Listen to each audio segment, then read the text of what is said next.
इससे पहले भी हुई है, क्या कहेंगे सर? क्या ये घटना हुई जो आपने पुलिस में भी शिकायत दर्ज कराई है? देखिए, जब दिन दहाड़े जुनैद और नसीर को किडनैप करके उनको पीट कर उनको जिंदा जला दिया जा सकता है, तो फिर मैं कौन सी खेत की मूली हूं? और जो भी ये कर रहे हैं उनके हौसले इसलिए बुलंद हो रहे हैं क्योंकि उनको मालूम कि उनके पॉलिटिकली आइडियोलॉजिकली उनकी पार्टी सत्ता में है, और इसीलिए चाहे जुनैद हो, नसीर हो, या जहां कहीं भी इस तरह से दलितों को, आदिवासियों को होता है, तो फिर असदुद्दीन ओवैसी एमपी जरूर है, मगर अब उनके हौसले बुलंद हैं। वो लोग रेडिकलाइज हो चुके हैं और उनको लगता है कि वायलेंस के जरिए से वो अपने एजेंडे को मुकम्मल कर सकते हैं। तो ये चौथी मर्तबा मेरे घर पर हमला हुआ है, और आप देख रहे हैं कि 10 कदम के फासले पर दिल्ली पुलिस का हेडक्वार्टर है, और ये बाजू ईसीआई है, हाई सिक्योरिटी जोन है, इतने कैमरास हैं। मगर कल 12:30 बजे डीसीपी साहब आए थे, हम उनको यही बोले कि आप देख लीजिए, अपने कैमरास में देख लीजिए, निकाल लीजिए उनको। ये हर बार हमसे होता है।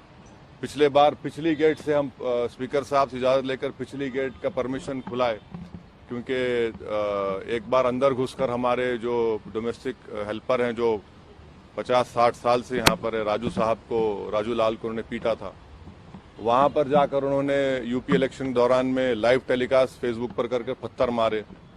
अब ये हो रहा है, तो ये मुझे लगता है कि हम लोग और आप न्यू इंडिया देख रहे हैं। सर, किस पर शक है? कौन लोग हो सकते हैं? मुझे नहीं मालूम कौन लोग हो सकते हैं। यकीनन ये वही लोग हो सकते हैं जो नाथूराम गोडसे की आइडियोलॉजी को मानते हैं, जो वायलेंस पर भरोसा रखते हैं, जो रूल ऑफ लॉ और संविधान को ख़त्म करना चाहते हैं और नफरत को आम करना चाहते हैं। यही लोग हो सकते हैं, मगर इंडिविजुअली कौन है मैं नहीं जानता। अब इतने सीसीटीवी कैमरास हैं, आप लोग अपने रिलायबल सोर्सेस का इस्तेमाल करिए ना, अब के बार तो कम से कम। शिकायत दी गई है।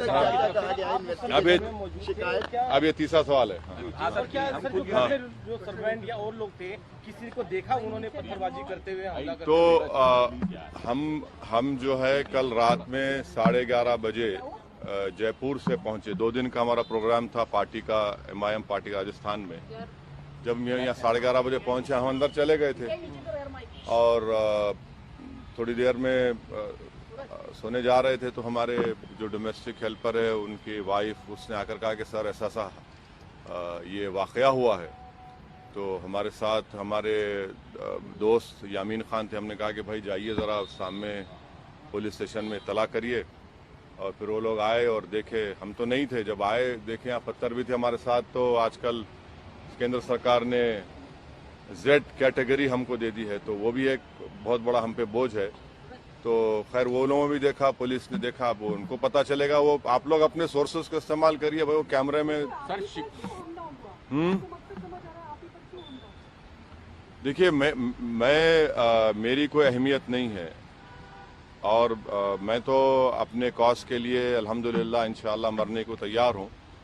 मगर ये तो देश को सोचना पड़ेगा कि जो लोग जो वायलेंस को, हिंसा को इस्तेमाल कर रहे हैं, इससे देश कहाँ तक मजबूत होगा या कमज़ोर होगा, कहाँ तक हमारे कानून की व्यवस्था अच्छी होगी या आम जनता का उससे एतमाद उठ जाएगा।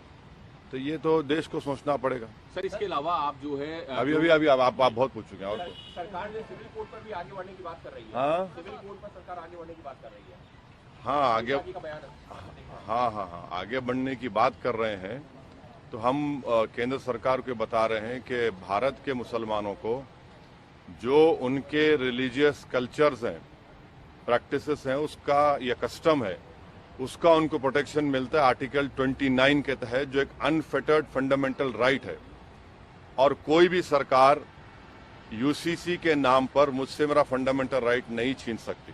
सर, नासिर जुनैद वाले मामले में आप खुलकर बोल रहे हैं, वो गए भी हैं, राजस्थान भी गए, तब अपने बयानों में भी जिक्र किया। लेकिन श्रीकांत के उस बच्चे के बारे में कोई जिक्र नहीं कर रहा, आपने भी नहीं किया, जब उसकी पत्नी को मारा गया, उसकी मौत बिल्कुल गलत, आपको गलत फहमी है। जी, आप ही के मीडिया के लोग ने कल हमसे सवाल किया था, हमने उसका कंडेम किया है। गलत हुआ है, बिल्कुल नहीं होना चाहिए।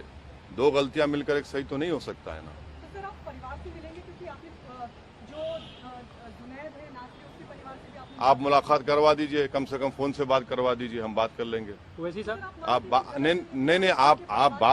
नहीं, हम बात करने तैयार है, आप बात करवा दीजिए। वैसे साहब आप कह रहे हैं कि चौथी बार ये हमला है, तो आपको क्या एक बारगी हमले के बाद डर बढ़ता जा रहा है आपका? सर देखिए, इंसान जब दुनिया में आप और हम आते हैं ना, तो हर एक को इस दुनिया से जाना है, कोई यहाँ पर रहने वाला नहीं है। तो और मेरे लिए तो मौत खुद एक नई जिंदगी होगी मेरे लिए, क्योंकि जब हम अपनी खबर में जाते हैं तो उसमें बहुत सी चीज़ें होती हैं और हर एक को जाना है। तो डर किस बात का? डर अगर डर है तो फिर राजनीति नहीं करनी चाहिए, मोदी इरा में पॉलिटिक्स नहीं करनी चाहिए अगर कोई डरता है तो। वैसे सर पिछली बार जब इसी तरीके की घटना हुई थी तो हिंदू सेना का इन्वॉल्वमेंट मुझे नहीं मालूम। नहीं, हाँ आप सही कह रहे हैं कि जब हमारे घर पर पीछे से हमला हुआ था, फेसबुक लाइव किए थे उन्होंने, उसके थोड़े ही दिन के बाद हापुड़ में हमारी गाड़ी पर गोली चलाई गई थी।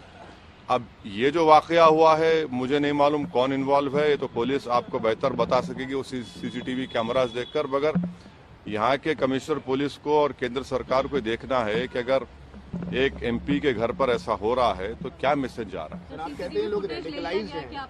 नहीं, मेरे पास सीसीटीवी नहीं है, जो रोड पर है, जो बहुत से कैमरास है, आप देखिए यहाँ पर बहुत से हैं। आप कहते हैं ये लोग रेडिकलाइज्ड हैं, हाँ। तो कौन लोग रेडिकलाइज हैं या किसने रेडिकलाइज किया? नहीं, ये रेडिकलाइज तो जो जुनैद नसीर को मारे रेडिकलाइज नहीं, वो तो क्या बोलेंगे उनको? सर क्या उसी की नहीं, ना आप जो है ना, ये ऐसा मत करिए, मुझे नहीं मालूम। मगर आप रेडिकलाइजेशन का आप सवाल कर रहे हैं तो यकीनन ये लोग रेडिकलाइज्ड हैं जो जुनैद नसीर को मारे हैं। आप बताइए कि किडनैप करके एक प्रदेश से मारते हुए ले जाते हैं दूसरे स्टेट में और ले जाकर पुलिस को देते हैं कि भैया इनको अरेस्ट कर लो। पुलिस कहती है कि हम नहीं अरेस्ट करेंगे। उससे पहले पुलिस उनको मारती है जंगल में, फिर ये लोग किडनैप करते, फिर ये लोग मारते, फिर पुलिस कहती नहीं लेंगे, मर जाएंगे, फिर 180 किलोमीटर दूर ले जाकर उनकी लाशों को जला दिया जाता है। तो ये लोग हाईली रेडिकलाइज्ड लोग हैं। जब चुनावी रैलियां संबोधित कर, ये तो ऐसा, हम जब तक जिंदा हमको अल्लाह रखेगा ये सवाल हमसे पूछा जाता रहेगा, फायदा किसको हो रहा है? भाई हमको फायदा क्या हो रहा है? मुसलमानों को कहाँ फायदा हो रहा है? देश की जमहूरियत को, देश के रूल ऑफ लॉ को कहाँ फायदा हो रहा है? इसका कोई इत्मीनान बख्श जवाब भी तो वैसे साहब होगा ना इस सवाल का, जब ये बार बार हो रहा है। नहीं, मुझे किसी को इत्मीनान दिलाने की जरूरत नहीं है। मैं जो काम कर रहा हूँ किसी को इत्मीनान दिलाने के लिए नहीं कर रहा हूँ, बल्कि बेचैनी पैदा करने के लिए, अपने हक को हासिल करने के लिए कर रहा हूँ। सर पुलिस कह रही है कि अभी सीसीटीवी देख रहे हैं, कुछ खास अभी तक नहीं मिला है। हाँ। ये भी कह रहे हैं कि ऐसा हो सकता है कि बंदर ने शायद फेंक दिया कुछ आपको। हाँ, बंदर ही हो सकते हैं। भारत की लोकतंत्र के जो दुश्मन हैं वो बंदर ही हैं। और जो ये सब कर रहे हैं बिल्कुल सही है। भाई कभी वो लोग ईसीआई के ऊपर पत्थर नहीं फेंकता बंदर, पुलिस ऑफिस पर बंदर पत्थर नहीं फेंकता। अने ये लगता है ये बंदर को मालूम कि किसके ऊपर पत्थर फेंकना किस पर नहीं फेंकना। ये तो बड़ा फर्माबरदार बंदर है ये। नहीं, फर्माबरदार बंदर है ये, बड़ा ओबीडियंट बंदर है ये, माशाल्लाह। हो गए, चलिए बस। आप बोलिए, बोलो। प्रधानमंत्री के पिता को लेकर जो है कांग्रेस, प्रधानमंत्री के सर दिवंगत पिता को लेकर एक बयान जारी किया है पवन खेड़ा ने, उनका मजाक उड़ाया है। जो है कांग्रेस के प्रवक्ता वो ब्रीफ कर रहे थे, तो उस दौरान उन्होंने उनके पिता के को लेकर मजाक उड़ाया। प्रधानमंत्री के पिता के नाम को लेकर, दामोदर मोदी है या फिर गौतम।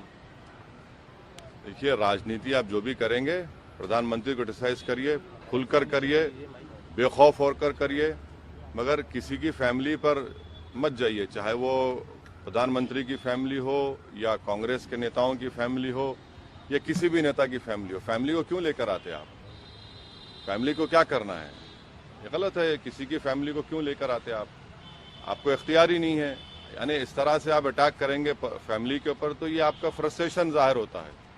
और आप जिस मुद्दे पे क्रिटिसाइज कर रहे हैं उस हाइडेनबर्ग पर, वो पीछे हो जाता है और आप लोगों को मौका मिल जाता है।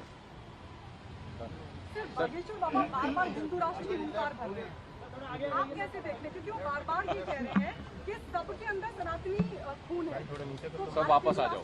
मैडम, आपका नंबर मिल गया शायद उनको, ऐसा लग रहा है। मुझे नहीं मालूम, मुझे नॉलेज ऑफ अनसीन नहीं है।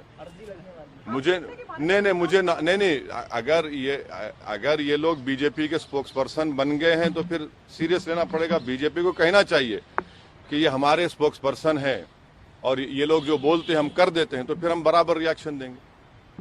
Thank you. जेएनयू में जो विवाद हो रहा है सर, जेएनयू में जो हंगामा हुआ कल, शिवाजी महाराज की जो तस्वीर लगाई थी एबीवीपी के छात्रों ने, उसको लेफ्ट विंग के, ऐसा एबीवीपी दावा करे कि लेफ्ट विंग के जो छात्र थे उन्होंने नहीं, अब मुझे नहीं मालूम कौन किया, मगर जहां तक छत्रपति शिवाजी का सवाल है, वो कभी भी मुसलमानों के खिलाफ नहीं थे। और अगर किसी को हिस्ट्री पढ़ा है तो ये बात कहेगा। छत्रपति शिवाजी के जो दादा थे वो मलिक अंबर की फौज में थे, बल्कि जनरल थे, और वो एक बहुत बड़े सूफी को मानते थे। और जब शिवाजी आगरा की किले से औरंगजेब के हिरासत से उनके साथ भागे, उनके साथ कौन था? मुसलमान था। शिवाजी की नेवी चीफ कौन था? उसमें कई चीफ मुसलमान था। शिवाजी के जनरल में कई मुसलमान थे। तो ये लड़ाई उस वक्त मुगल बादशाह और छत्रपति शिवाजी के दरमियान में थी। मगर अब बाज लोग जो है उनको इस तरह से ले जाकर छत्रपति शिवाजी की तौहीन कर रहे हैं। वो तो वो जो कल्याण के नवाब की जो वाइफ उनको वॉर में आई, तो उन्होंने बड़ी इज्जत के साथ, बगैर उसको कोई हाथ लगाए, को तकलीफ पहुंचे, उनको वापस पहुंचाया।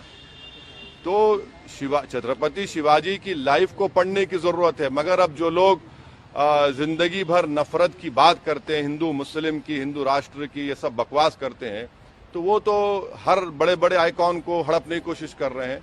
अब जो कुछ जेएनयू में हुआ वो